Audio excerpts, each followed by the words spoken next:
નમસ્કાર મિત્રો, હું જુવાનસિંહ દરબાર મારી યુટ્યુબ ચેનલ જર્ની વિથ જેડીમાં આપનું હાર્દિક સ્વાગત કરું છું. આજનો આપણો જે વિષય છે એ વિષય ધર્મ અને આધ્યાત્મિકતાનો ફરક એટલે શું એ સમજાવવાનો મારો નાનો એવો પ્રયાસ છે. વિડીયોની શરૂઆત કરતા પહેલા હું એક બહુ જ અગત્યની વાત કહી દઉં, અને એ છે કે હું કોઈ પણ ધર્મની વાત નથી કરતો, હું કોઈ પણ સંપ્રદાયની વાત નથી કરતો, માટે કોઈએ એવું સમજી લેવું નહીં. ધર્મ અને આધ્યાત્મિકતા એટલે શું? ધર્મ અને આધ્યાત્મિકતા વચ્ચે એક માત્ર ને માત્ર દોરી જેટલો ફરક છે.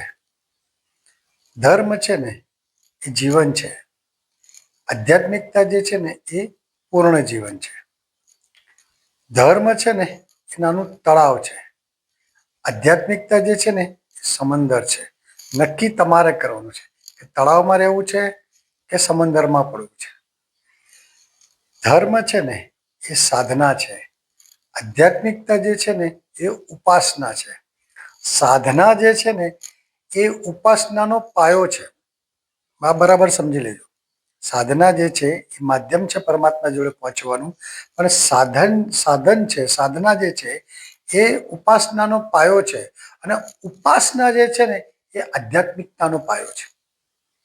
હવે થોડું ઉપાસનાને બી સમજી લઈએ. ઉપાસનાનો અર્થ એવો થાય છે ઉપ આસન, મતલબ કે ભગવાન પાસેનું આસન, ઉપરનું આસન, ભગવાનની પરમાત્માની નજીક બેસવાનું આસન, એ ઉપાસના છે.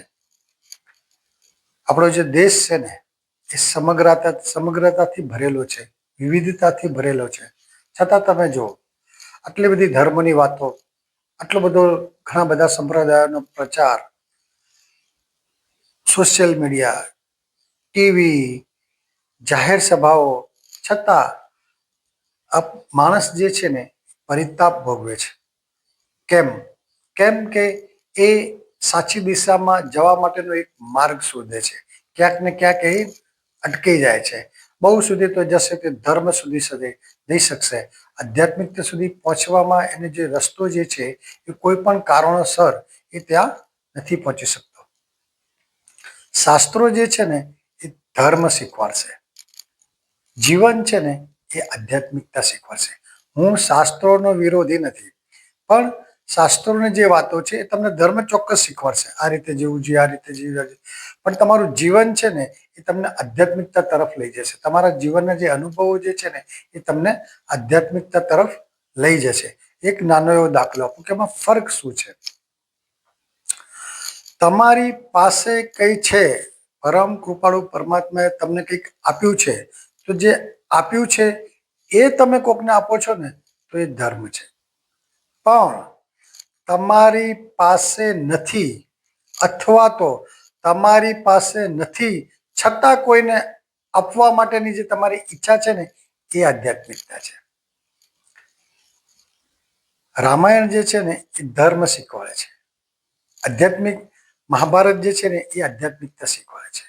મહાભારતના એક એક પાત્રો તમે જોશો તો જીવન કેવી રીતે જીવશો અને એનું પરિણામ શું આવશે ને એ તમને શીખવાડશે. ઘણા બધા લોકોને મોઢે મેં સાંભળ્યું છે કે મહાભારત ઘરમાં ના રાખવું જોઈએ, મહાભારત વાંચવું ના જોઈએ, મહાભારતની પૂજા ના કરવી જોઈએ.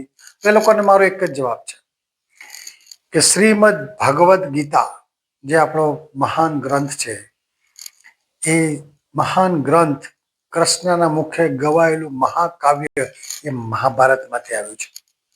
જે લોકોએ મહાભારત વાંચ્યું નથી, જે લોકોએ મહાભારત વાંચ્યું છે તેને સમજ્યા નથી, સમજ્યા છે તેને પચાવ્યું નથી. તો જેને મહાભારત વાંચ્યું નથી, જાણ્યું નથી, સમજ્યા નથી, માત્ર ને માત્ર લૌકિક વાતોથી એનું જે અનુમાન છે એ મહાભારત વિશેનું જે કરી લીધું છે, એ તમને ક્યારેક એવા વિચારો આધ્યાત્મિકતા તરફ સુધી નહીં લઈ જાય. આધ્યાત્મિકતા માટે તમારે તમારી જાતને જાતે તૈયાર કરવી પડશે. આધ્યાત્મિકતા માટે એવું કે તમારું જીવન જે છે એ વધારેમાં વધારે કોઈના ઉપયોગમાં જ્યારે આવશે ને એ સાચા અર્થમાં આધ્યાત્મિક છે. ધાર્મિક માણસ જે છે ને એ આધ્યાત્મિક હોય એવું માની લેવાની ક્યાંય જરૂર નથી, પણ આધ્યાત્મિક માણસ જે છે એ ધાર્મિક હોઈ શકે. ધાર્મિક માર્ગ આધ્યાત્મિક હોઈ શકે એવું માની લેવાની ક્યાં જરૂર નથી. તો આપણું જીવન જે છે એ પ્રકૃતિ આધારિત જોવું જોઈએ.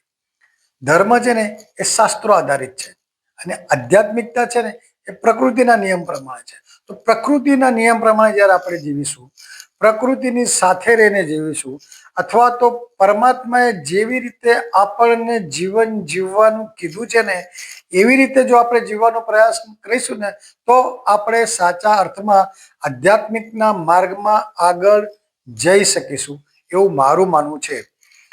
નમસ્કાર, જય હિન્દ, જય ભારત.